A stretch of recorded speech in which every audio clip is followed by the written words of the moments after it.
It started with $1 I found in my pocket at work. It was my lucky day, finding some cash. The dollar was normal except for a bit of writing on the top. It looked handwritten and said, "Give this cash away today, or death and disease will come your way." I definitely did not write that, but it didn't really bother me. People write all sorts of weird stuff on money. I once got a 20 with a phone number on it for a sex hotline. I shrugged it off and went back to work. The job was busy and frustrating as usual. I got paid so little for putting up with so much shit. Don't ever become a telemarketer. I left a little late and walked to the bus. On my way, I saw 2 homeless men, one asleep and one sitting with a cup. I remembered my dollar and grabbed it out of my pocket, slipping it into the man's cup. "Bless you," he said gratefully. I smiled and was about to turn away when he shouted, "Oh hell no, I don't want this." He balled up the dollar and threw it back at me. What the hell? I picked up the dollar. I was just trying to help you. That shit isn't help. I don't want the charity man's money. You keep that cursed shit. Got up and walked away from me, nearly running. I smoothed out the dollar. That was a weird reaction to say the least. I sighed and placed the dollar next to the sleeping man. At least he would benefit from my generosity. The rest of the day went by as normal. I called my kids, who live with my ex, and wished them a good night. Little Joey and Julia. I tried to work on my busted car, but it was fruitless. I had intended on paying some bills, but my child support just got taken out of my account, so I was down to my last $100. I didn't mind paying it, but it sure would be nice to make enough to pay the bills on time. I went to sleep without dinner. The next morning I woke up at 5 a.m. like always and caught the bus to work. A customer screamed at me for a good 20 minutes, and that was just before 8. I took a break and reached into my jacket for some cigarettes. I pulled out the card and a $100 bill fell out. It took me a moment to realize it came from my jacket. I picked it up. "Give this cash away today, or death and disease will come your way." Now I was officially creeped out. I knew for a fact I didn't have that money in my pocket. Who keeps hundreds on them anyway? Plus, the creepy note? I decided to go looking for that homeless guy. Maybe he could tell me more. I found him on a street corner, panhandling. He was a white guy in his 40s with camouflage pants and an unruly beard. He thanked everyone who walked by whether or not they gave him money. I approached him slowly. When he saw me, his face went pale. "I don't want your cursed money, man," he said sternly. "I know, but I found some more of it and I don't know what it is." I held out the bill. He studied it and shook his head like a disappointed father. "You've been touched by the charity man." "Who is that?" "Never seen him. Don't know if anyone has. All I know is that if you find one of his dollars, he's got you. You have to give away everything he sends to you in 24 hours or else something bad is gonna happen, and he won't stop. Tons of guys on the street got fucked up by the charity man." I laughed a little. "You're telling me some ghost guy is giving people money to give away?" He stared at me, humorless. "I don't know if he's a ghost or a demon or whatever, but if you don't give the money away, you're gonna regret it." He took a step back from me.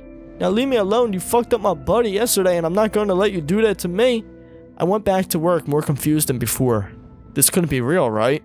I stared at the bill as angry people yelled at me. Nothing made sense. In truth, I could really use $100, but I didn't feel right about it. On my way to the bus, I stopped in a local coffee shop and ordered a regular. I slipped the bill into the tip jar. The barista saw me and her mouth fell open. "Oh my god, thank you." She told me the coffee was on her. I thought about the charity man all night. Was he real? Was he just some weird entity that wanted to be generous, or was this really a curse? I forgot to call my kids and my ex texted me something nasty. She liked to call me a loser and a charity case. I turned my phone off and closed my eyes. The next day I woke up to find a paper bag on my table. I hesitated to approach it.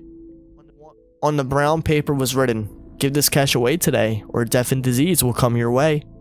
I swore and opened the bag. 10 $100 bills were neatly stacked inside, the saying written on each, $1,000. That could pay my bills. Hell, it could get my car working again.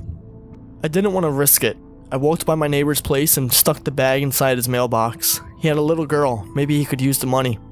I'll admit, it felt sort of good to give the money away. This must have been what rich people felt like when they gave away to the poor. My workday wasn't that bad, and I thought maybe things were changing for me. When I got back to my house, my neighbor was outside with a ton of his family, grilling and drinking. "Eli," he called to me. "I came into a little money and we're celebrating. You want a brat?" I grinned. "Nah, but you enjoy." You deserve it." He lifted his beer to cheer to me, and I went home. I went to sleep happy. I think I had finally done what the charity man wanted. I gave the money to someone who really enjoyed it, who could use it. I was sure it was done now. I could go back to my boring, broke life. But I didn't, because the next day, in the sink of my bathroom, was another paper bag. This one was much bigger. On its front was scrawled, "Give this cash away today, or death and disease will come your way." Inside the bag was $100,000.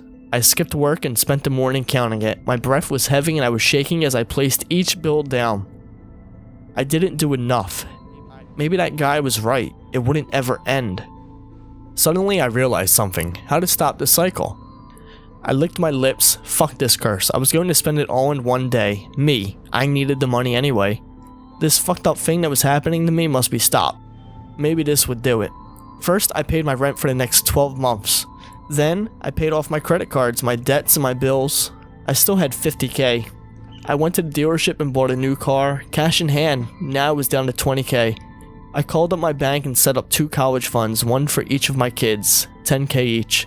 I even drove across town to my ex's place so I could see the kids and tell them the great news. Joey wrapped his pudgy arms around my neck and Julia just giggled, not sure where the college fund was. They were only 8 and 6 after all. Stacy, my ex, wasn't happy to see me, but she had at least appreciated what I had done. I had never felt so good. Debt-free, new car, and a happy family. This was my chance to change everything.